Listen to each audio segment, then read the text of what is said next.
Good morning this morning, and welcome to our special Ohio State versus Miami Cotton Bowl preview right here on the OHIO podcast. Do us a big favor if you don't mind. Go ahead and smash that like button. Make sure you're subscribed to the channel. Ring the bell. Get notified every time we go live. And of course, let us know what you think about what we think down in the comment section below. Do you have a score prediction?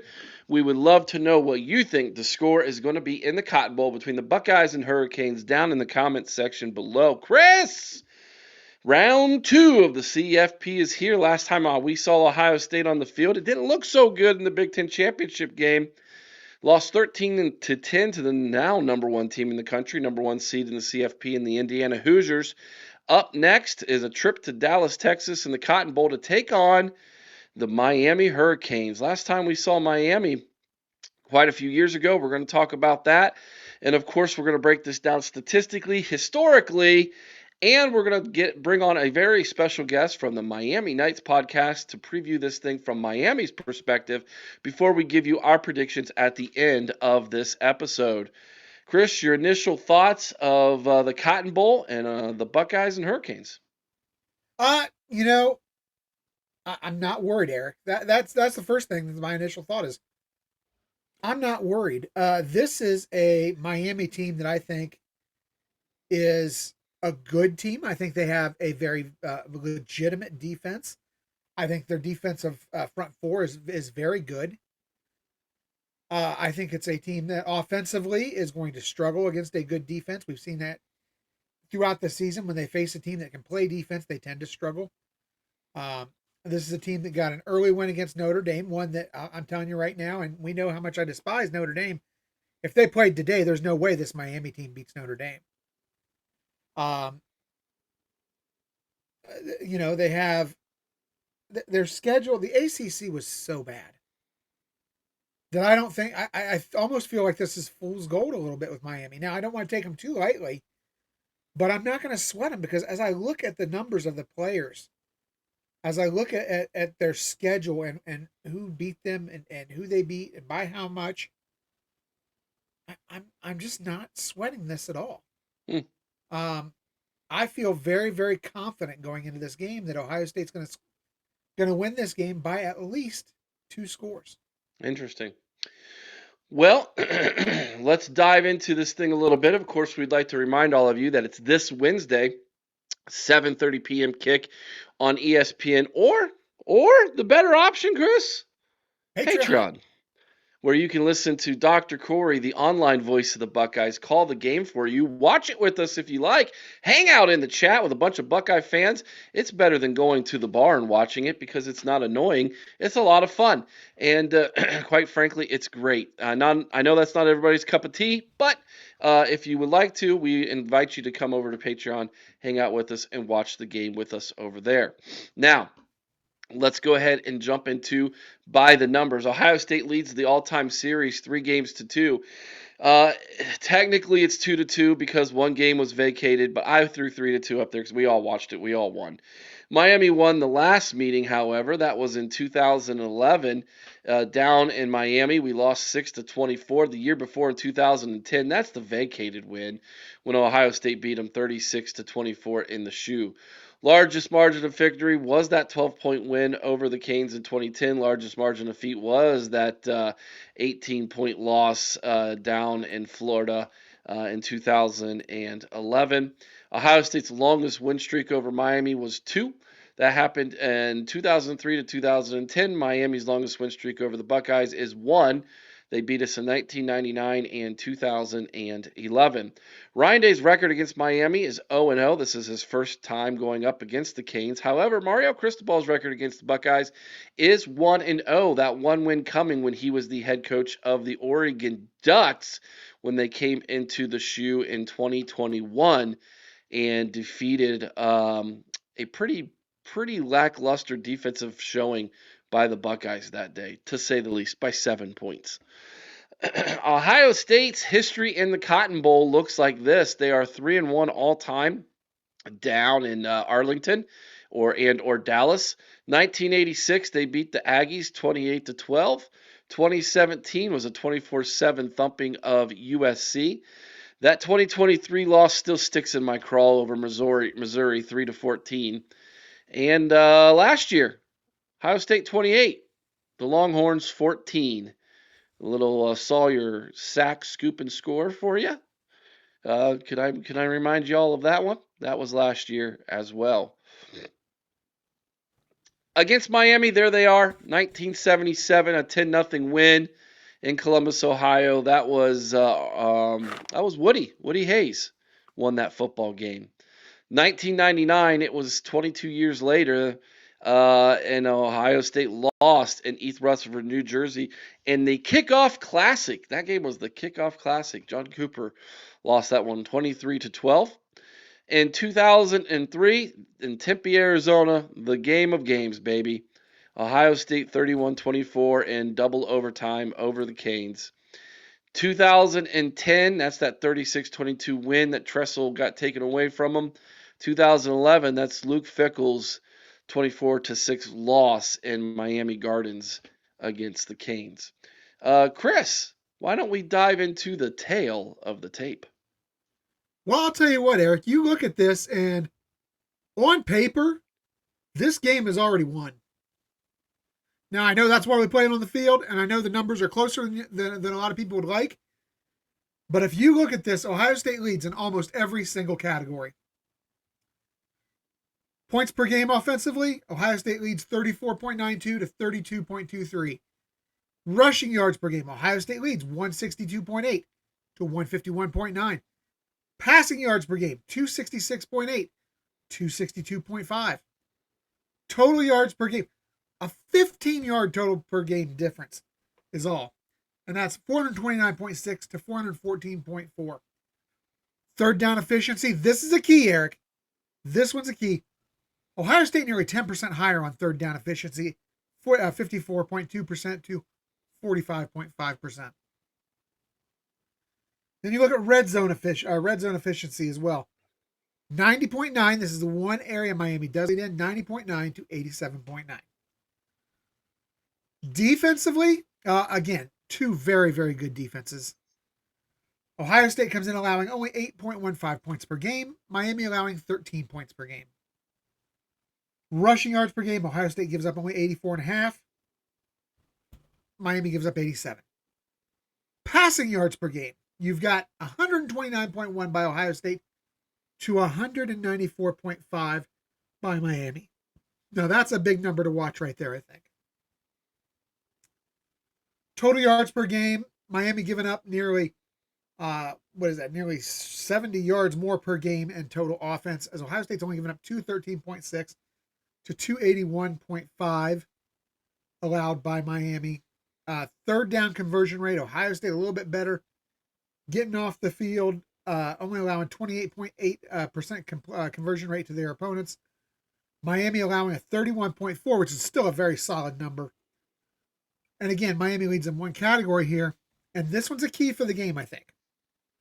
And that's turnovers.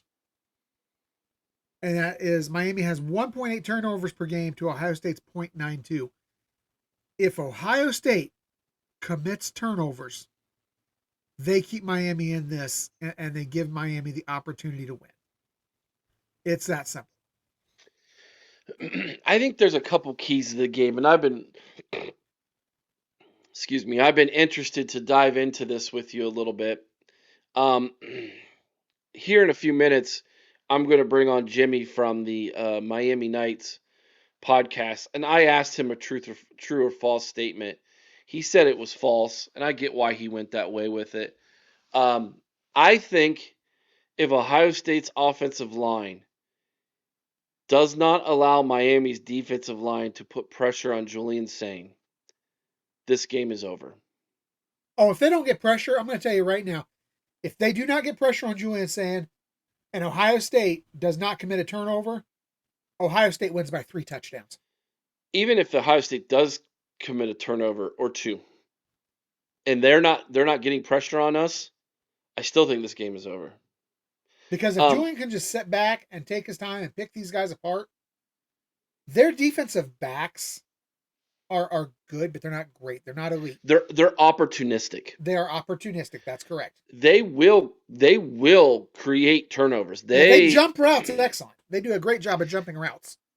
but they also leave a lot of people But wide that, open. yep, A lot of busted plays, man, against this defense. You know, Jimmy mentions it in his interview. Again, I want to encourage y'all to stick around for this. He mentions it. He's very worried that if Ohio State jumps out on this game could get ugly.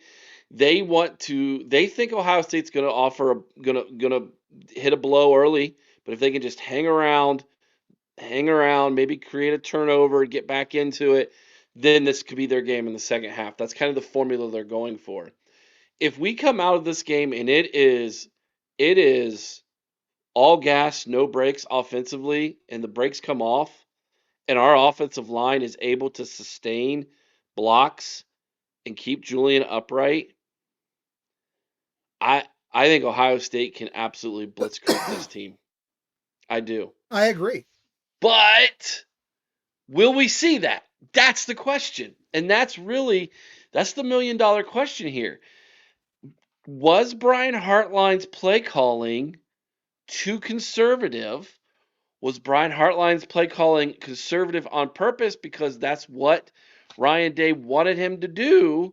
There's a lot of questions here that I think are going to get answered really quickly in this football game. I think Brian Hartline was playing the KISS offense, basically keep it simple, stupid. Um, I don't think Ryan Day had a lot of faith or a lot of trust in Brian Hartline as a play caller yet. I think he wanted to see him with a more basic, vanilla game plan and see how he could do with that. And I think that Hartline showed he was okay, but obviously still learning. And I think that with Ryan Day coming back, I would not be surprised. Eric, if this offensive line specifically, if our tackles can hold up against the defensive ends for Miami, if that happens, don't be surprised if we don't see an offense that looks a lot like Ohio State playoff offense from last year. That's what Now, I'm hoping for. this is the one that I will say. We don't have Trey and Quinchon back here. We don't, but how far We've along got good, has talented backs, but they are not well, to that level yet. and how far along has Bo and Isaiah come? This is game number 14 on the season 14. for them. Of course, I know neither one of them played in that first game early on, obviously, but they've had time to develop. They've gotten into the season. They're at this point in the season. I remember my coach back in high school saying, by the end You're of the not a season, rookie you're no anymore. longer a freshman. Yep. You're a sophomore. You know, and you're no longer a sophomore now. You're an upperclassman. Like you Yeah. need to start playing like it. You need to start acting like it. You've had enough practice, game reps, etc. Um, I don't think Miami's going to send anything as far as blitz packages, defensive schemes that Ohio State hasn't already seen. They just need to win their one-on-one battles up front in the trenches. If we can do that like we did in Ann Arbor, Michigan, which we saw them do that, then I think Ohio State's got a really good chance to win. Now, Tagra Shabola was a weak link in that Big Ten championship game. Let's just call it like Absolutely. it is. Come to find out, he was injured. He's had surgery. Apparently, it went really well because he's out there with practice gear on still, despite having the surgery. So obviously, he's recovering quickly. I do not expect him to play. Well, they've already came out and said he wasn't going to play though. Yeah, but I mean, he's out there on the practice field, so Could um, he be back though for the next round? I doubt it. I feel like if he gets playing time, Eric, at all the rest of the season, it's going to be coming off the bench in limited action to try to get him back up to game speed. I don't see him being a starter again the rest of the season. It looks like it's going to fall on Gabe Van Sickle and Josh Josh Padilla. Padilla. And if Padilla is back and healthy, I think he gets the nod. He's got more game reps, more experience. He's older than Van Sickle, so that sounds like the direction that they're going to be going on that right side. This is going to be a tackles game, though. Austin Severveld, Philip Daniels, you guys are going to have to earn your NIL here, boys. These defensive ends for Miami are no joke. They're good. They had a combined 5 sacks in the last game, combined just those two guys. As a team, I think they had 7, if I recall correctly, Mhm. against A&M. We got to keep Julian Sain clean in the pocket. Give him an opportunity to read his progressions, go through his progressions comfortably, find the open guys, and here's the thing: their number one corner, Demario Brown, Brown, yeah. is questionable for this game. Yeah. And if he doesn't play, that's the guy that they're hoping is going to take on Jeremiah. My gosh, the game plan should be just as easy as look for Jeremiah, look for Carnell, and go. Well, yeah, because if you look down their depth chart, Xavier Lucas, the sophomore transfer, he doesn't. I don't know that Damari Brown stands a chance against Jeremiah Smith. But let me tell you, the backup off the bench, the young kid, he doesn't. Yeah. So huge advantage for Ohio State in that department. Now, defensively for the Buckeyes, Chris, you showed us the stats. Ohio State, listen. What is incredibly frustrating about the loss to Indiana is that defense played great. Played great. They kept the Heisman Trophy winner in check.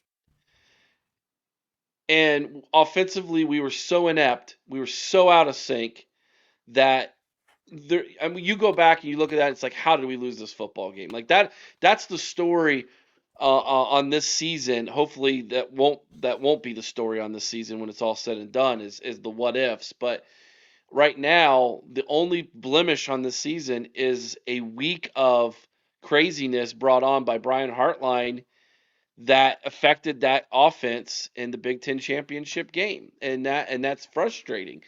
But we've had time now, 3 weeks, to right the ship, get things squared away, get things ready, get things right mentally, physically. Jeremiah's healthy, Carnell's healthy, ready to go. Ryan Day's taking the reins over from this offense. If we can go out and we can score more than 13 points, it's kind of like, well, pretty good chance. What's the point threshold in your mind that if we reach, we win? Um, honestly, and people are going to call me crazy. I think if we hit 17, we win. Hmm. Not too far off from that. I'm going to go a little higher just for I guess for being conservative here. 25 and we win.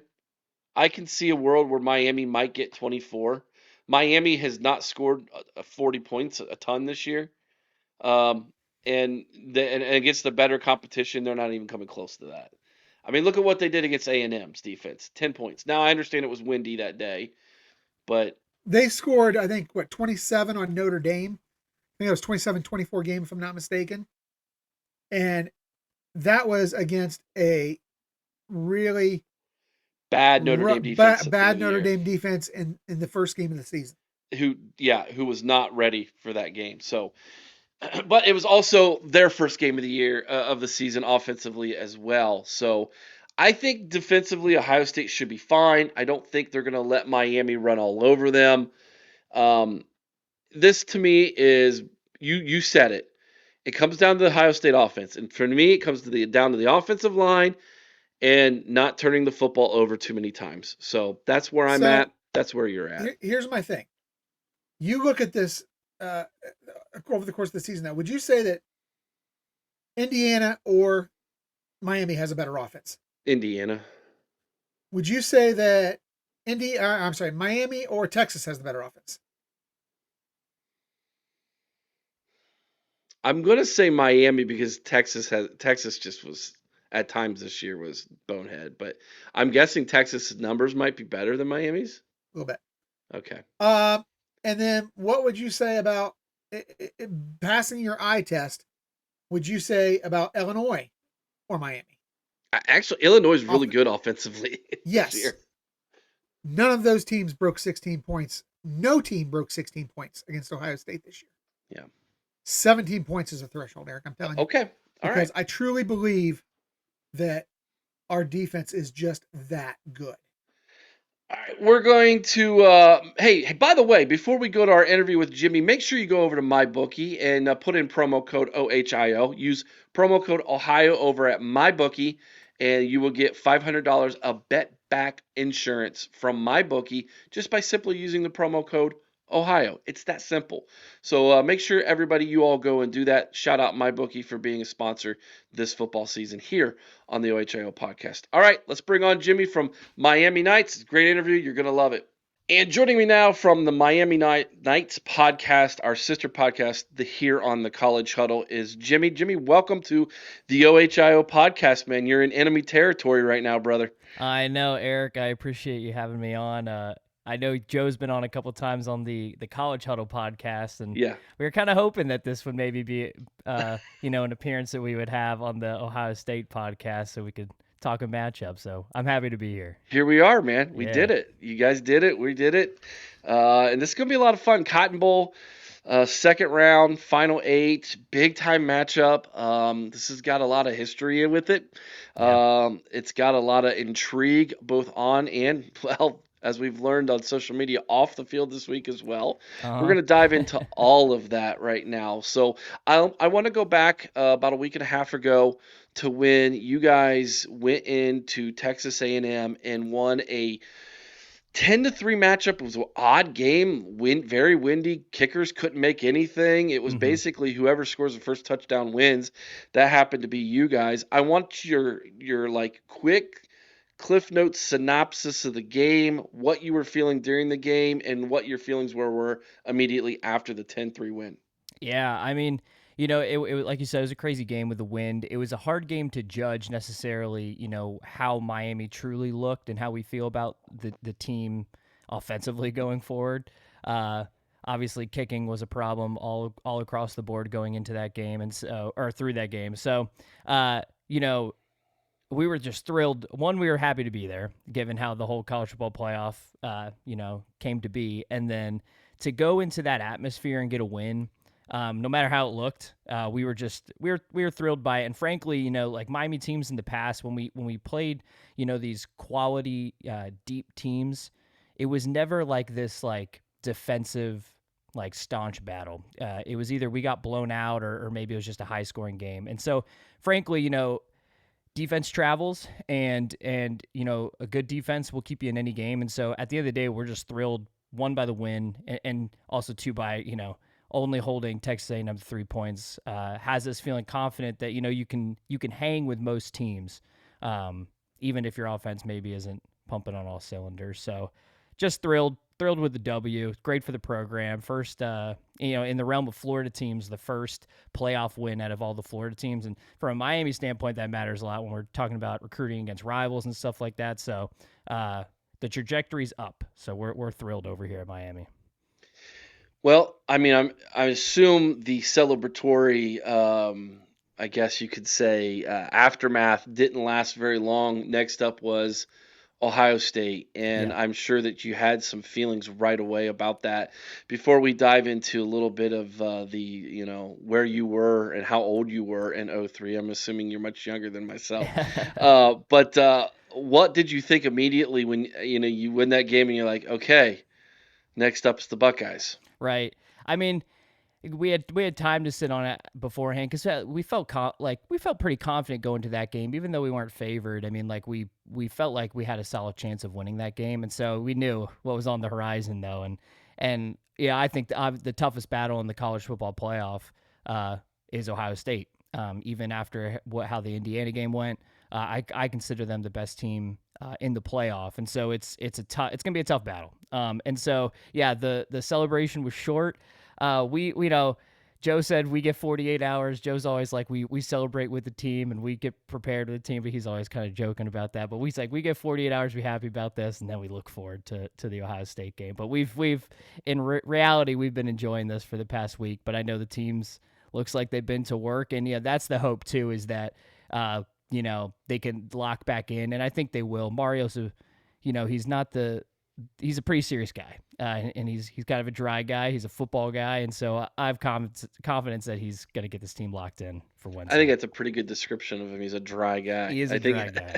he, He is. he seems that way. After the Texas A&M game, I've never seen the man more relaxed in the press conference, and so hopefully he locked back in. He's always a hard interview. Like, you do not want to interview Mario Cristobal, but he was like interacting with the reporters and laughing with them. I'm like, man, a weight went off his shoulders, and so we'll kind of see what the response looks like against. Hard Ohio to be State. dry around Michael Irving, though. I mean, Yeah.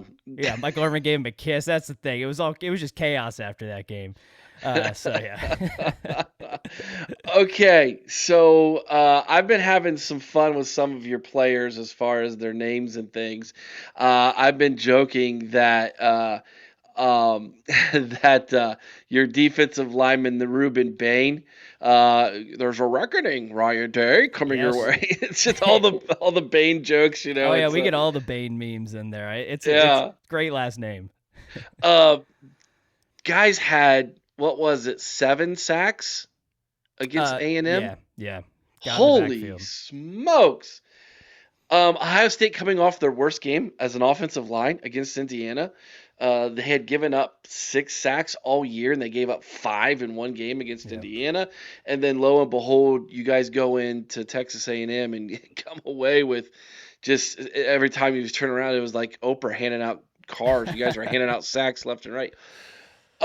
Give me kind of your rundown of this defensive line, what they're really good at, and kind of like what you hang your hat on as a defensive line. Yeah, I mean, it's no secret Ruben Bain and Akeem Mesidor are arguably the 2 best ends in the country. So you can only do so much to block them. Frankly, from a statistical standpoint, Mesidor's probably had the better year. He's gotten in the backfield a lot, but I also think it could be a result of players double teaming or a team's double teaming Bain just because of the name. But frankly, with both of them on the ends, like we're always confident in the pass rush. But I think what's understated is the interior defensive line. We're younger on the interior line, but got a couple guys. You'll see Moten. He got a little banged up against Texas A&M, but he should be all right for this game. And then you also have Blount, 18, and Justin Scott, and they're 2 sophomores that have really stepped up this season. That really should come into form like their best football probably next year. But really stepped up because that was kind of a question mark for Miami, and it was mostly a depth issue. And so if one of those guys goes down, it gets a little tough for Miami. But as of now, they're all healthy and great players. And so, I mean, if our rushing defense is statistically very good, I don't know necessarily where we are in the country, but we're one of the top teams in the country. And our pressure rates on the quarterback. It hasn't always translated to sacks this season, but you did see with Texas A&M, it finally started really translating towards sacks. So that's where like the crux of this game I think stands for Miami because of what we saw Indiana do. If Ohio State, they've had a lot of time. You've had a lot of time between Ohio State games between Indiana and Miami, so I'm sure Day is working on getting that fixed. Whatever the issue was on that pass rush, he's working on getting that fixed. But if Miami can do that same thing that Indiana did and make Saying a little uncomfortable back there and put him on the turf a couple times, that's where this Miami team thrives, is basically just putting pressure on the quarterback. You mentioned Julian Sayin. Let's talk about his counterpart there in Miami, Carson Beck. What do you personally think of him, and what does the fan base think of Carson Beck? We're thankful for him. You stepping into Cam Ward's shoes, year after him is always going to be difficult, no matter who the quarterback is. And it was a big question mark going into this year, and he was a big question mark. I mean, he's coming off a major UCL surgery. There is random, ridiculous, I think, off the field rumors about him that I don't think were truly real.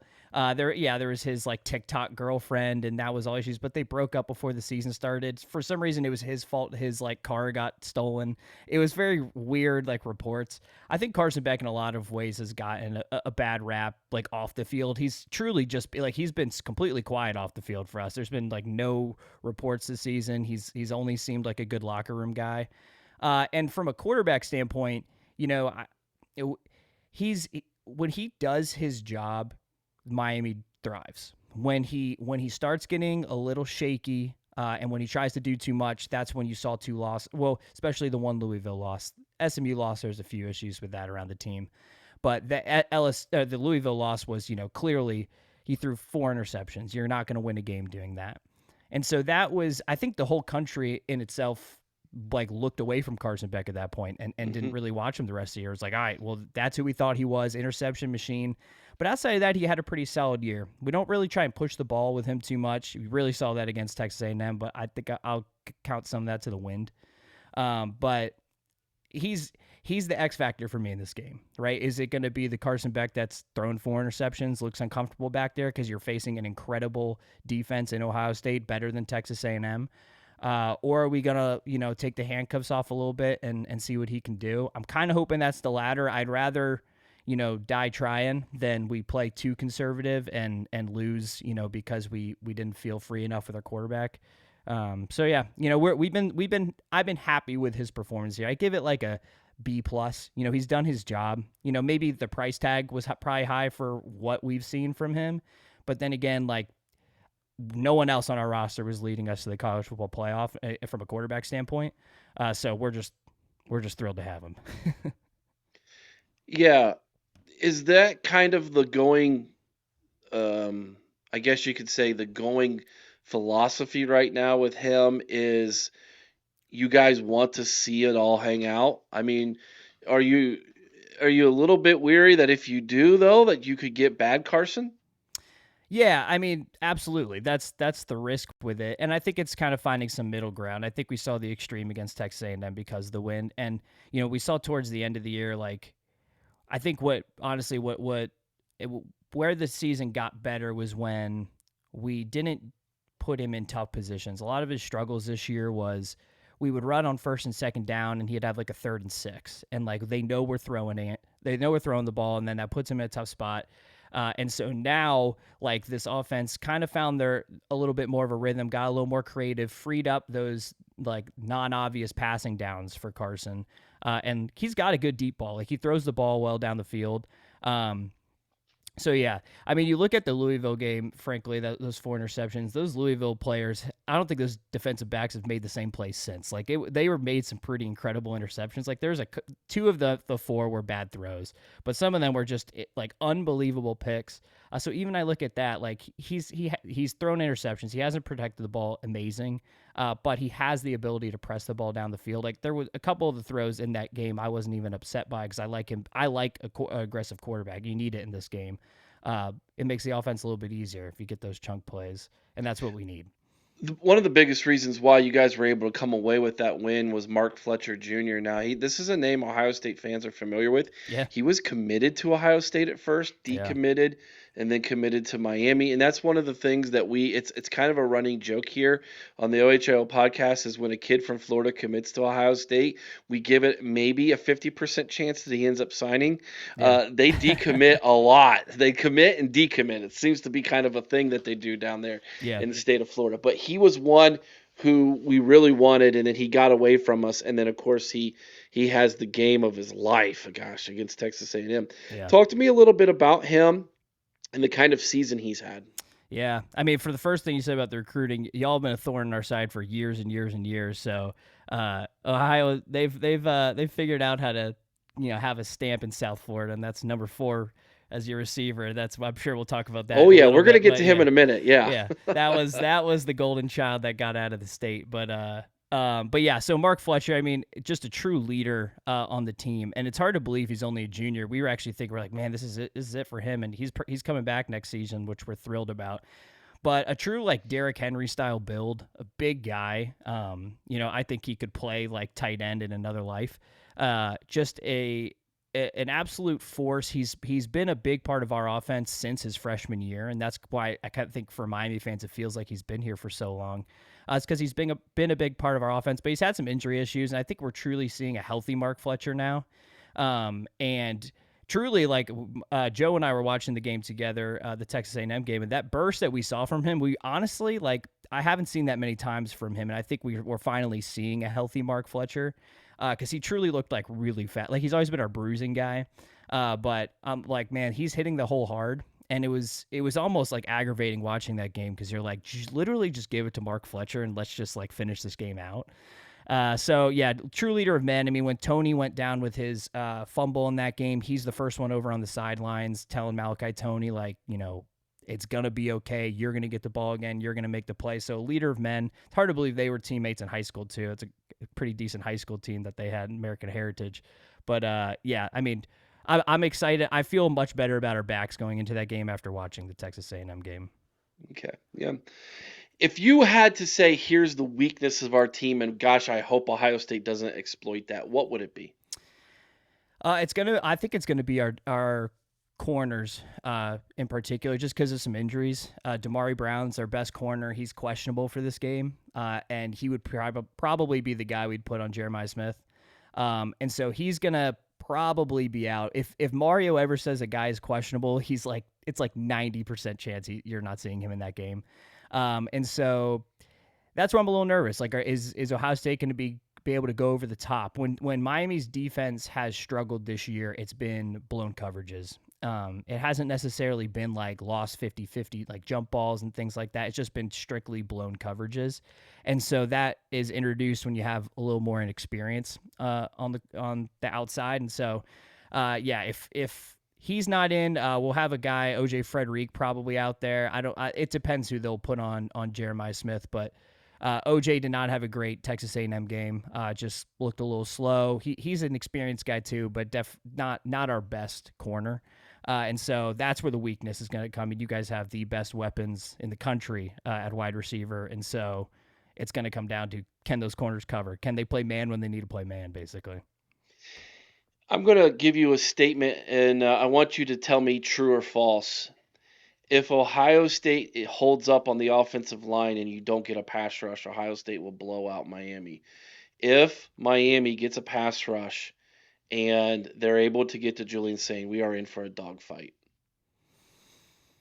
I'll say false only on the blowout part. I don't think Miami is going to live or die if we don't get to Sain. Mostly because, like I said, like we've gotten to the quarterback a decent amount this year, but we haven't necessarily gotten a ton of sacks.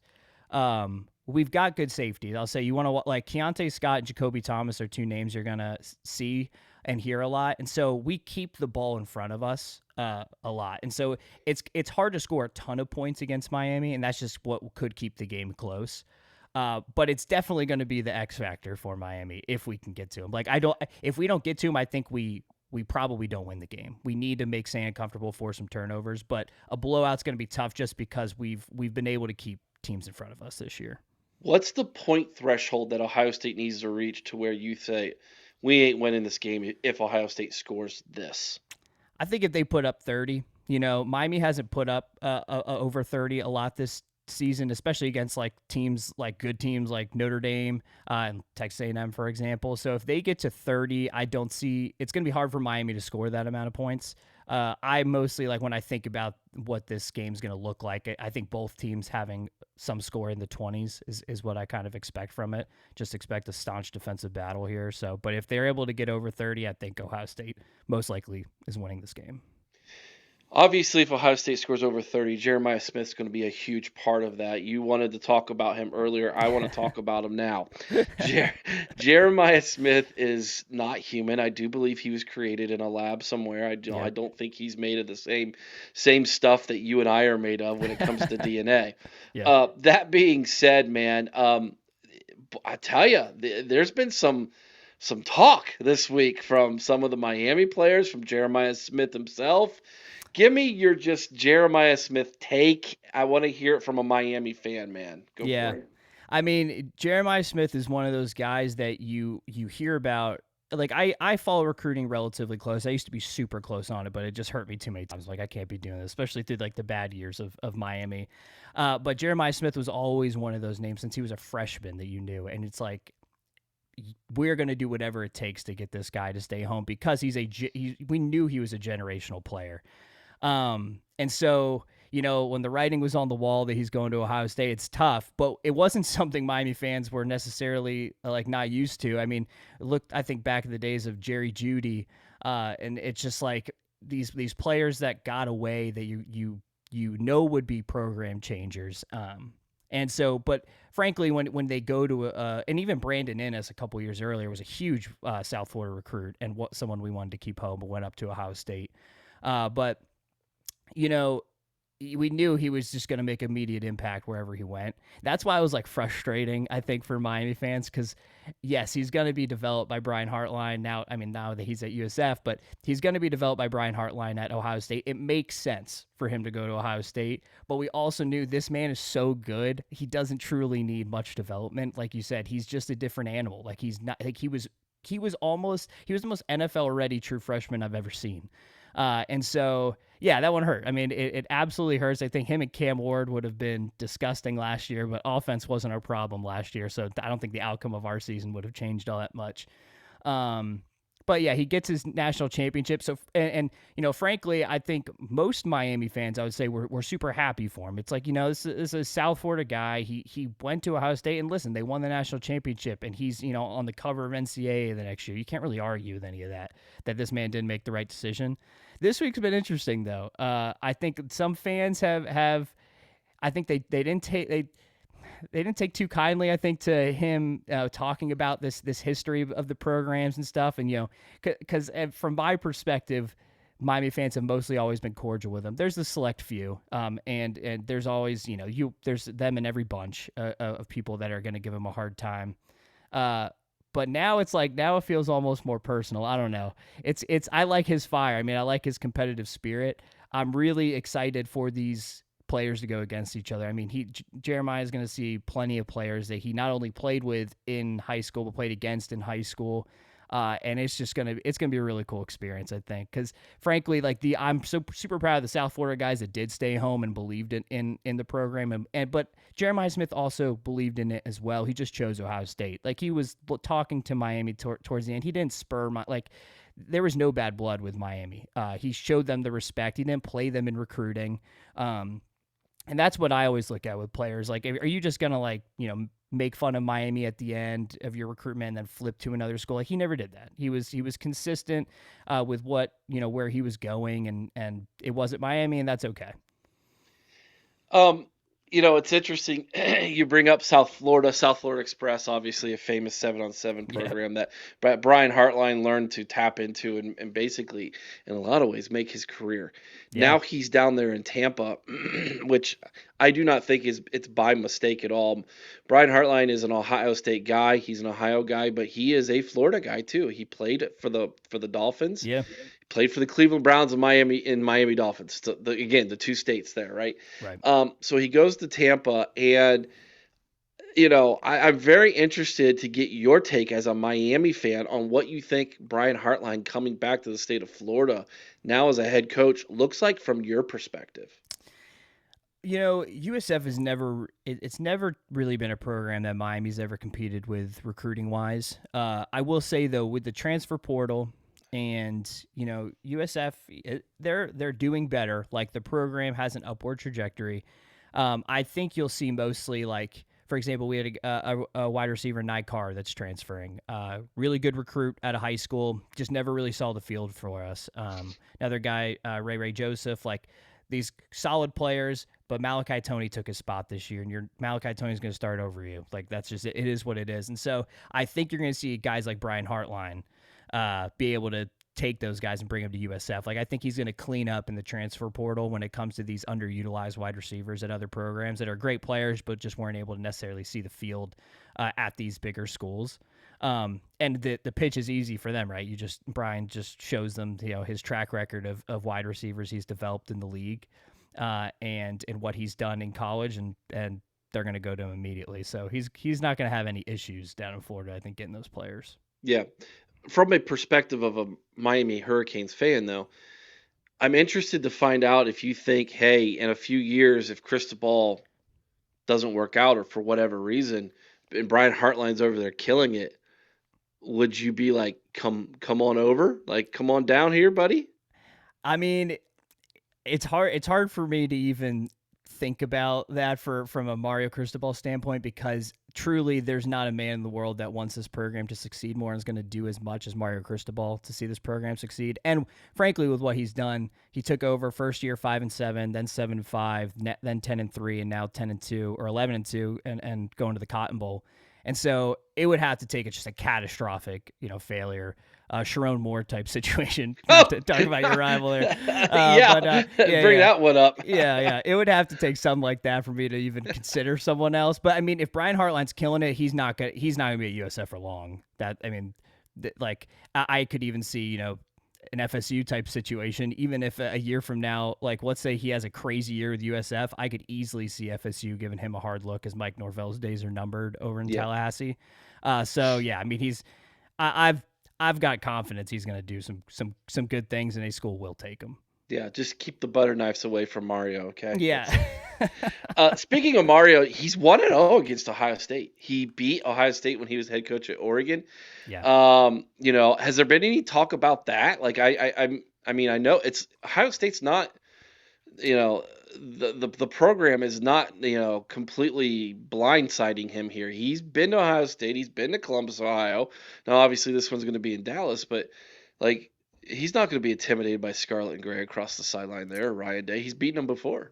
Yeah, I mean that was the big pitch when Miami fans wanted him to come to Miami basically from Oregon, was that Ohio State game, and that was like kind of his crown jewel of what he did at Oregon was walk into the shoe and win that game. And so it's definitely on everyone's mind, but obviously it's so far removed, that game.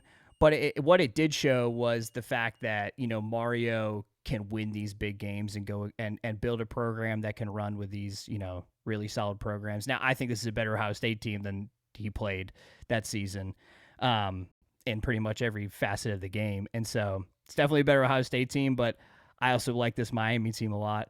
But that was the big pull when we wanted Mario to come here. Like, look what he's doing over at Oregon, and he's beating these big programs that, frankly, Miami couldn't even be on the same field with at that point in time when we hired him. All right, man. It's that time of the interview. I need you to put on your prediction hat. I want you to break this game down. How do you think it's going to go? Give me your final score, if you don't mind. So I think it's going to be a low-scoring one. I think we're going to see a lot of that. I mean, you got two great defenses against each other. And I think we saw last year that there's kind of this rustiness that these teams have. I mean, Ohio State hasn't played since the Indiana game, given they have some fire behind them. So I think that's going to help them out. And I'm sure you're talking about that in the rest of the podcast. But I think that is kind of the X factor for them, that they're not really comfortable anymore, and some people are doubting them. But frankly, I see it as a defensive battle. Yeah, I mean, obviously I'm a homer over here, but we got a 9.5 point spread. So if Miami wins this game, it's going to be close. So my prediction is 24-23 Canes. And it's gonna be solely contingent on, in my opinion, if Miami can just stop the initial push of Ohio State, get to the second quarter where it's maybe 7-3, 3-3, something like that. Because that's where we've seen Miami struggle. If they get down quick, it's especially with a team like Ohio State, they're not going to let you back in the game. And so if we can, weather the storm in the beginning, keep it close, it's going to be a defensive battle. Keep it clean on special teams. I'm going 24-23 Canes. All right, man. I appreciate it. I need it. I need it. Jimmy, tell everybody where they can find the Miami Nights podcast. You can follow us on Twitter at Miami Nights Pod. We're on YouTube, the Miami Nights Podcast, and then also wherever you get your podcasts, Apple Podcasts, Spotify. I'm sure not many Ohio State fans will want to listen. You might want to listen to our post episode if Ohio State does come out with a victory. We love a good hate watch over at Miami Nights Podcast, so we respect the game. So yeah, if you want to listen, we will be recording after the game. But yeah. Those podcasts after we lose are always the number one podcast we have here as well, because they're tuning in. We get everybody else's fan base tuning in to watch us crash out. So I understand completely, but no, we're thankful to have you on, Jimmy. We're going to really enjoy this football game. I didn't ask you about 2003. I forgot to do that. Let me circle back around real fast. Yeah, that's fine. Yeah. How old were you? I was 6. Yeah. I was young. You're like, don't even remember. Frankly, it's one of my first memories as a Oh, Canes fan. no. I remember going to the Virginia Tech, the Big East championship, or when we won the Big East, and then I remember watching that game. And yeah, 6 years old, you can't necessarily. I'm not truly like upset because I can't appreciate it enough, but. My dad, I mean, just inconsolable, but he's a quiet guy, so he's not necessarily making a scene, but you can just tell like what this meant. And now, like years later, I mean, I couldn't imagine if that was me, watching all that happen, like, whatever your opinion is on that call, just frankly, what happened would just be devastating, right? Like you think you've won the game and then there's a flag, regardless if you think the flag was late, if you thought the flag was justified. But man, it's just, they're like that generation, like the probably just one generation above me and on, or they hold on to that game. And yes, they do. The bad blood with it, and we hear about it all the time still. Yeah, but this is truly like this is truly the matchup that I'm so excited. I'm so excited that we got put together because we played a couple times in between, then like 2011, I think 2010. But those games were kind of inconsequential, didn't matter. You guys had some sanctions. Our teams were garbage. And so this is the true one that has actual implications, and that's why it's so exciting. It is. Yeah, that's cool, man. So that's a good memory, and I'm glad I did ask because that's always cool to get your perspective. So that's pretty neat. Sounds like your dad might just be a few years older than myself. So I was a freshman in college or actually sophomore in college that year. So that was a dream season, man. So yeah, that was probably because I mean, frankly, the parallels are kind of crazy. I mean, you had a team seeking a back-to-back championship in Miami, and Ohio State's an underdog comes in there and gets the W. Maybe I'm hoping for a flip of that situation over here, but yeah. I'm not even gonna go down the path of what would happen if there's a flag at the end of the game, man. Oh my goodness! Just keep the refs in the locker room. Just let them duke it out. Oh, Jimmy, this has been a lot of fun, man. Appreciate you. Appreciate your brother. Appreciate you guys' podcast. You guys are fantastic. It's really the only Miami podcast I allow myself to indulge in because the rest of them are just I cannot stomach the rest of them. But you guys do a great work. If you're a Miami fan, you should be following these guys. Go check them out. Absolutely. Thank you so much, Jimmy. Appreciate it. Enjoy the game, man. Awesome. Good luck. Good luck. You Wednesday. as well. Go Canes. Go Buckeyes. And we want to thank Jimmy from the Miami Knights for joining us for that awesome interview. Hey guys, the other group that is sponsoring us for these previews this season has been A Place at Home Senior Care.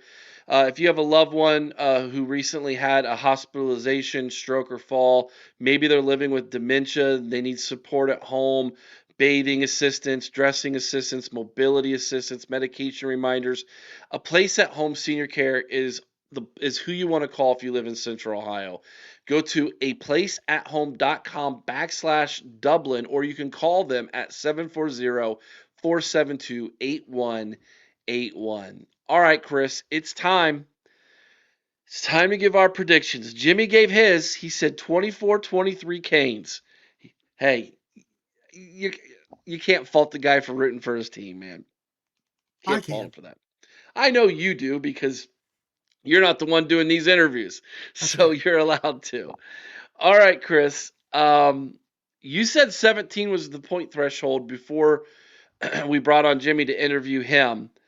I'm really intrigued to see how many you actually think we're going to get offensively. What is your score prediction for the Buckeyes and Canes in the Cotton Bowl? You know what? I think that Ryan Day taking this back, I'm not a huge fan of him stepping out of that CEO role and back into the offensive play calling. Right. But let's call it what it is. We know what an offensive mind this guy has. I think it's going to do great things against a Hurricanes defense that I think he'll find a way to exploit. I like Ohio State in this one, 38-10. Wow. Okay. I think people are going to be shocked the way they were last year versus Tennessee. Hey, I'm all here for it, dude. I'm going to present this to you. Excuse me, guys. I'm still getting over a really, really bad cold. I'm going to present this scenario to you, Chris, before I give you my prediction. I want you to tear it apart for me. Okay. I have a belief that when you get to this point in the season, you are who you are. Okay. That was challenged last year by Ohio State Yes. when they came out after losing 13-10, isn't that ironic, to the Scum after that players only meeting with Ryan Day, famous meeting, well documented now. Ryan's dear wife is at home packing boxes, getting ready to leave Columbus. It was that bad. And Tennessee comes in. They're gonna paint the shoe orange. They're gonna tear down the goalposts and throw them in the Olentangy. And Ohio State came out and just lit with their hair on fire and lit them up. I mean, lit them up. And it was not the same football team. That was not the same offense we just saw 2 weeks before in the shoe against that team up north. It was not. They changed themselves. They flipped the script offensively. They went on to do the same thing in the Rose Bowl to Oregon. They doubled up Texas 28-14 in the Cotton Bowl, and then they jumped out on Notre Dame and were able to hold tight, get a late score against the Irish to secure that national championship last year. So my theory was challenged slightly. Can Ohio State do it again? All year long, we have been incredibly efficient, slow, dare I say conservative, offensively. And it has been good for Ohio State to do that up until the Big Ten championship game against Indiana when it kind of bit us in the butt. I'm not so sure we're going to be able to flip the script again here. I'm a little bit afraid that Ohio State is who they are. I'm going to say Ohio State wins this game. Chris, I'm going with a score of 17-13. Let me tell you why you're wrong. Have you actually listened or watched these guys coming out of the Woody at all? Yes, and I have. This is a team that last year we had the players only meeting. Yes, we had Jack Sawyer, we had Will Howard, two very vocal, outspoken people who led the charge. And I'm telling you, what I'm seeing is a South Florida kid who's coming out angry and edgy. He feels slighted after not getting the Biletnikoff. He feels slighted after not winning a Big Ten championship for the second year in a row. He feels slighted by all the questions and all the doubt. And I see Jeremiah Smith, who is coming out calling out Miami fans.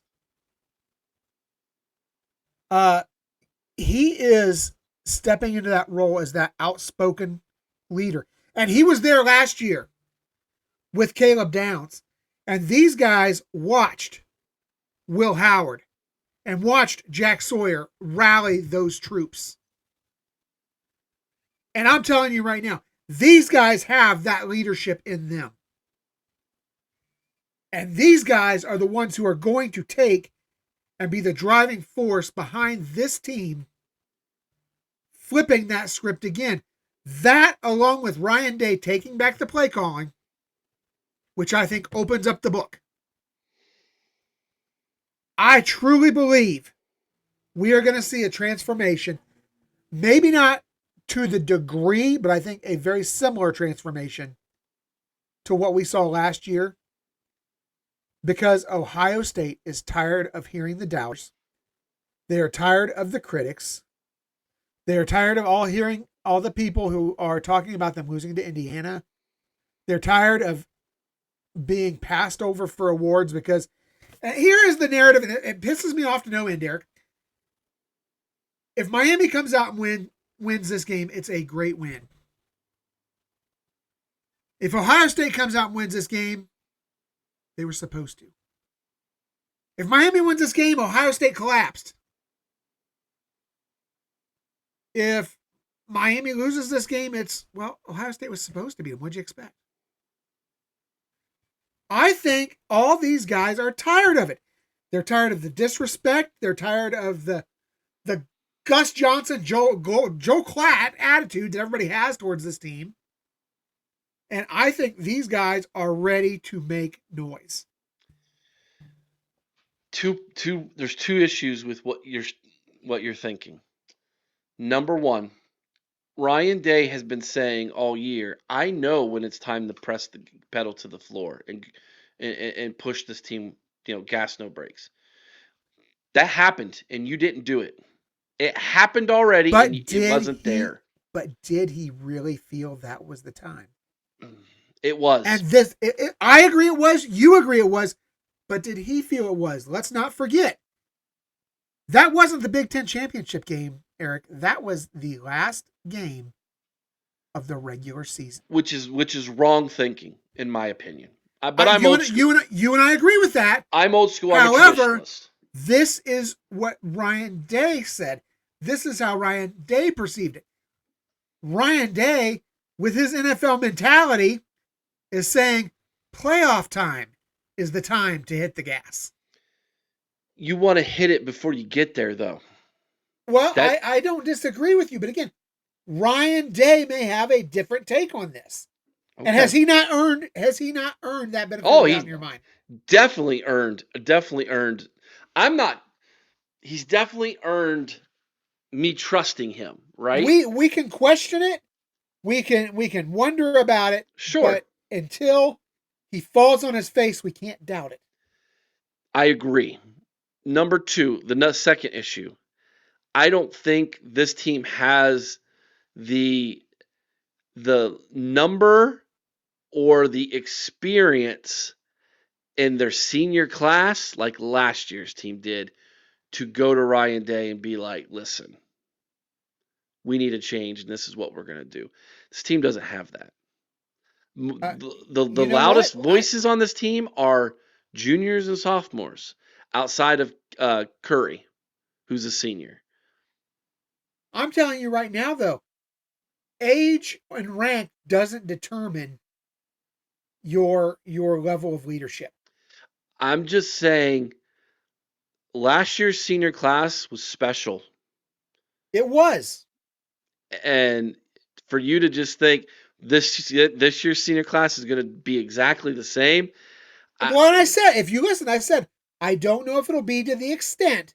I did hear you say that. But I believe that they will get it turned around. I truly believe that these guys have the leadership ability.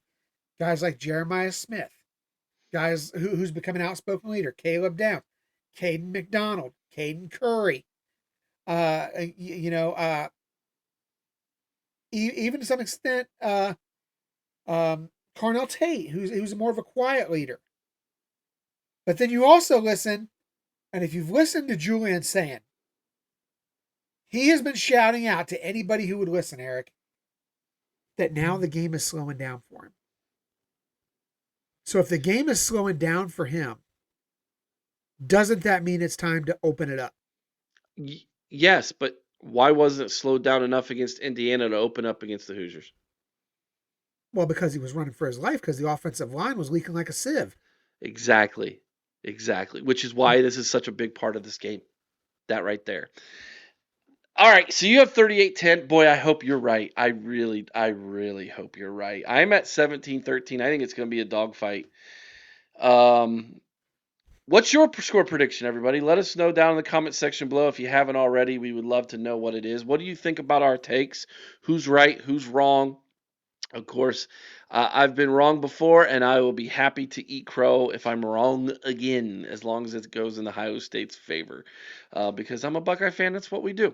Thank you so much for watching. Again, thank you, Jimmy, from Miami Knights. If you're a Miami Hurricane fan, make sure you're following their work. They do great stuff over there. It's the best Miami podcast out there, hands down. It's not even close. You disagree? There's a better one? No, I'm just saying, if you're thinking to myself, if you're a Miami fan, what you really need to do is rethink your life choices. Of course she would say that, Chris. Of course she would. That's the Wild man. That's why we love him. His last name tells you exactly how he feels and how he thinks. Thank you so much, guys. Hopefully this is not our last preview of the season. I would like to do this at least 2 more times, Chris. At least 2 more, right?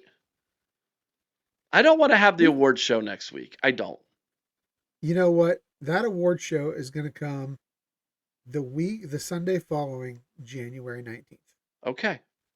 That's what I'm hoping. As we I'm are hoping for. celebrating a second national title. Just telling you. Let us know what you all think about what we think down in the comments section below. Thanks again, everybody. Thank you to our sponsors. Thanks for watching. Make sure you hit that thumbs up button if you haven't already.